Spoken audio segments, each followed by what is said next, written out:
Assalamualaikum warahmatullahi wabarakatuh. Tabik pun perkenalkan kami dari kelompok Cerdu Ceria Dududu. Akan menyampaikan hasil refleksi tentang etika dan keterbatasan KA pada pembelajaran modul 3. 1. Batasan KA. Dua keterbatasan utama dari KA yang saya pelajari adalah ketergantungan pada data pelatihan. KA hanya bisa belajar dari data yang diberikan.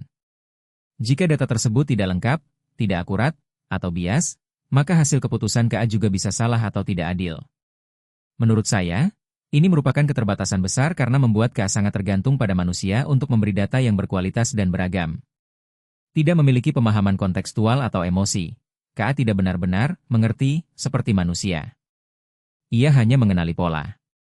Ini membuat KA bisa salah dalam menafsirkan situasi yang membutuhkan empati atau konteks sosial, seperti menangani konflik antar siswa.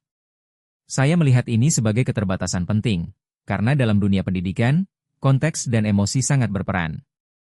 2. Dampak keterbatasan KA. Keterbatasan ini memengaruhi bagaimana KA bisa digunakan di sekolah.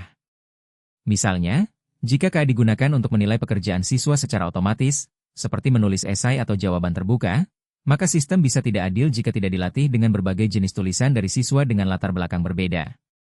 Juga, karena KA tidak memahami konteks emosional, ia tidak bisa digunakan untuk memberikan konseling atau menangani masalah sosial di antara siswa. Oleh karena itu, peran guru tetap sangat penting untuk menyeimbangkan penggunaan KA di sekolah. 3. Prinsip etika dalam KA. Dua prinsip etika penting dalam penggunaan KA di sekolah adalah keadilan dan non-diskriminasi. KA harus digunakan dengan cara yang adil dan tidak bias terhadap kelompok tertentu. Misalnya, jika sekolah menggunakan KA untuk merekomendasikan materi belajar tambahan, sistem harus memastikan bahwa semua siswa diberi kesempatan yang setara tanpa memandang gender, latar belakang budaya, atau prestasi sebelumnya. Transparansi. Guru, siswa, dan orang tua harus tahu bagaimana KA bekerja dan keputusan apa yang dibuatnya. Contoh penerapannya adalah saat sekolah menggunakan alat pembelajaran berbasis KA, informasi tentang bagaimana alat tersebut menilai kemajuan siswa harus dijelaskan secara terbuka agar bisa dipercaya dan tidak menimbulkan kebingungan.